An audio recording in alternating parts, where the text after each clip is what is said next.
Hi guys.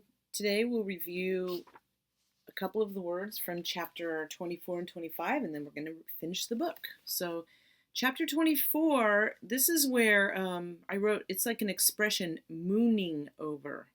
And I think you can tell by the context.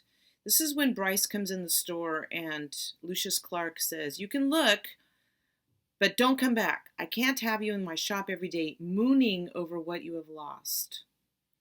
So I think you can tell that it means like mooning over, like, oh, I want that back. Like you're pining for it. You want it. You're dying to have it.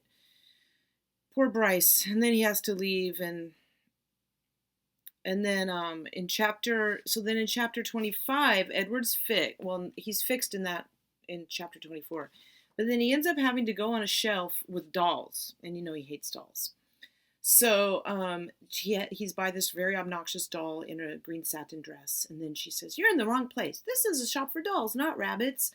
And then Edward says he doesn't want to be purchased. And then she's like, "You don't want somebody to buy you? You don't want somebody to love you?" And then he remembers all the people who loved him. And he names them. The Abilene, the fisherman and his wife, the hobo and his dog, the boy who played the harmonica, and a girl who died.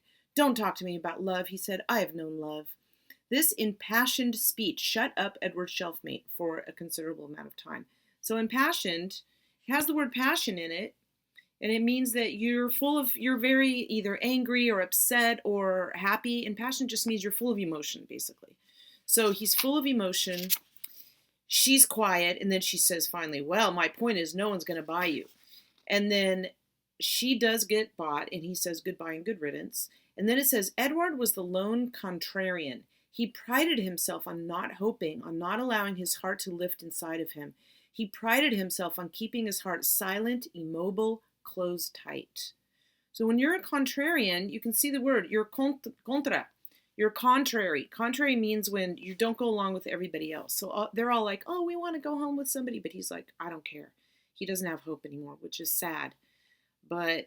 And then he's immobile, which the only chapter that he's been mobile, if you remember, was what I think is kind of like a dream, or where he was about to go to heaven and then they pulled him back down. So he's there, immobile, keeping his heart silent. Oh, his heart is immobile and he's immobile. And then came another doll. And let's see what happens. Chapter 26. "There you are, milady. Meet the rabbit doll," said Lucius. The doll mender walked away, turning out the lights one by one. In the gloom of the shop, Edward could see that the doll's head, like his, had been broken and repaired. Her face was, in fact, a web of cracks. She was wearing a baby bonnet. "How do you do?" she said in a high, thin voice. "I am pleased to make your acquaintance." "Hello," said Edward. "Have you been here long?" she asked. "Months and months," said Edward, "but I don't care. One place is the same as another to me."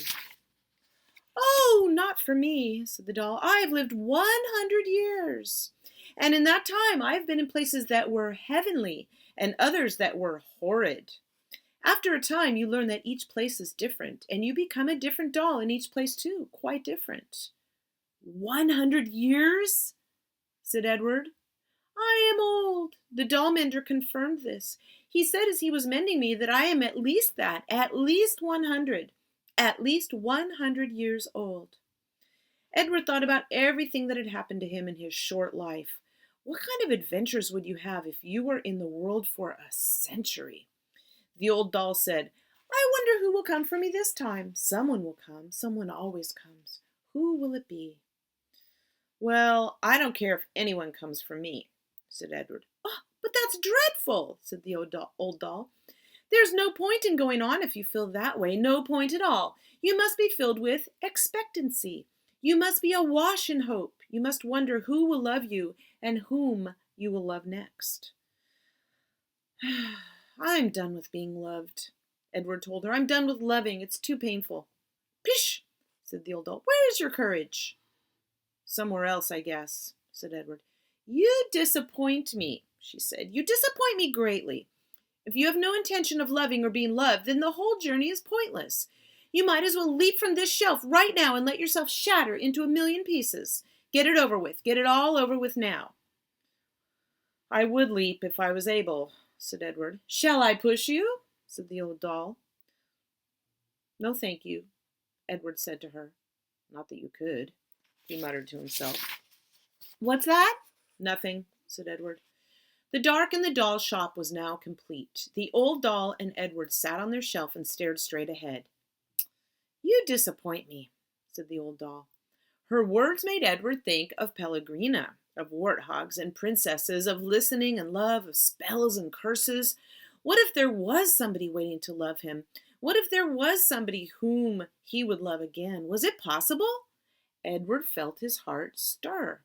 No, he told his heart, not possible, not possible. In the morning, Lucius Clark came and unlocked the shop. Good morning, my darlings, he called out to them. Good morning, my lovelies. He pulled up the shades on the windows. He turned on the light over his tools. He switched the sign on the door to open. The first customer was a little girl with her father. Are you looking for something special? Lucius Clark said to them. Yes, said the girl. I'm looking for a friend. Her father put her on his shoulders and they walked slowly around the shop. The girl studied each doll carefully. She looked Edward right in the eye. She nodded at him. Have you decided, Natalie? Her father asked. Yes, she said. I want the one in the baby bonnet. Oh, said Lucius Clark, you know that she is very old. She is an antique. She needs me, said Nellie firmly. Next to Edward, the old doll let out a sigh. She seemed to sit up straighter. Lucius came and took her off the shelf and handed her to Natalie, and when they left, when the girl's father opened the door for his daughter and the old doll, a bright shaft of early morning light came flooding in, and Edward heard quite clearly, as if she were still sitting next to him, the old doll's voice. Open your heart, she said gently. Someone will come. Someone will come for you, but first you must open your heart. The door closed. The sunlight disappeared.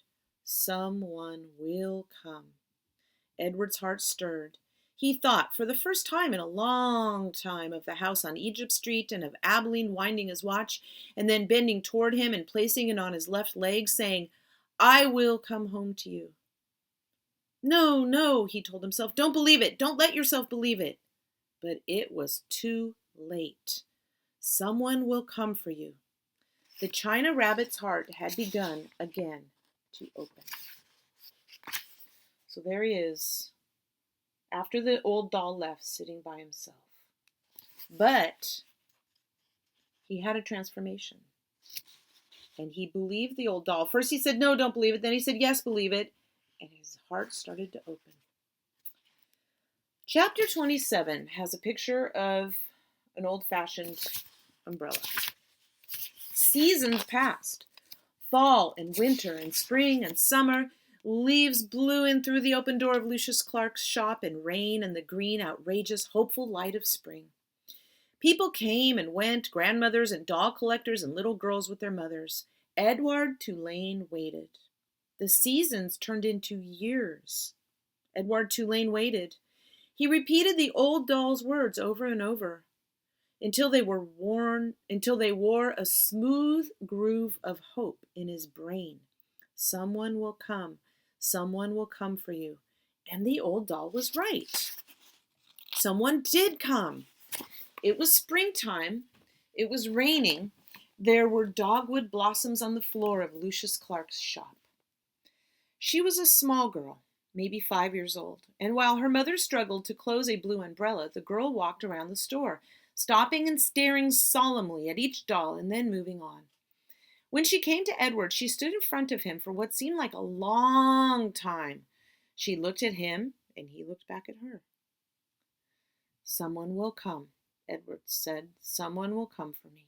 The girl smiled, and then she stood on her tiptoes and took Edward off the shelf. She cradled him in her arms. She held him in the same ferocious, tender way Sarah Ruth had held him.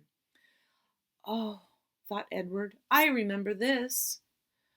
Madam, said Lucius Clark. "Could you please attend to your daughter? She's holding a very fragile, very precious, quite expensive doll." "Maggie," said the woman. She looked up from the still open umbrella. "What have you got?" "A rabbit," said Maggie. "A what?" said the mother. "A rabbit," said Maggie again. "I want him." "Remember, we're not buying anything today. We're looking only," said the woman. "Madam," said Lucius Clark, "please." The woman came and stood over Maggie, and she looked down at Edward. The rabbit felt dizzy. He wondered for a minute if his head had cracked open again and he was dreaming. "Look, Mama," said Maggie, "look at him." "I see him," said the woman. She dropped the umbrella. She put her hand on the locket that hung around her neck, and Edward saw that it was not a locket at all. It was a watch, a pocket watch. It was his watch. "Edward?" said Abilene. "Yes," said Edward.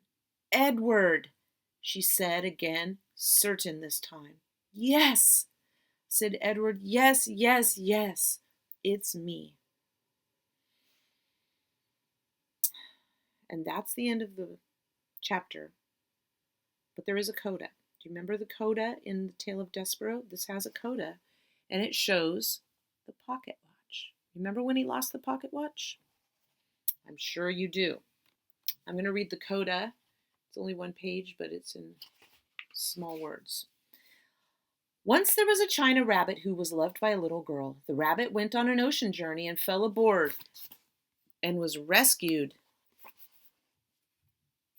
by a fisherman. He was buried under garbage and unburied by a dog. He traveled for a long time with the hobos and worked for a short time as a scarecrow. Once there was a rabbit who loved a little girl and watched her die. The rabbit danced on the streets of Memphis. His head was broken open in a diner and was put together again by a doll mender. And then the rabbit swore that he would not make the mistake of loving again. Once there was a rabbit who danced in a garden in springtime with the daughter of the woman who had loved him at the beginning of his journey. The girl swung the rabbit as she danced in circles. Sometimes they went so fast, the two of them, that it seemed as if they were flying. Sometimes it seemed as if they both had wings. Once, oh, marvelous once, there was a rabbit who found his way home. And that is the end of the book, which is quite amazing. Quite amazing ending. Everything came together. Everything came full circle. And remember, the important thing for Edward and for us in this moment is to have hope. That one day we'll be able to come out of our houses and our quarantine and we'll be able to see each other and read together in person on the rug or even outside or anywhere. All right, thanks for listening. Please comment and please catch up, and I'll see you soon.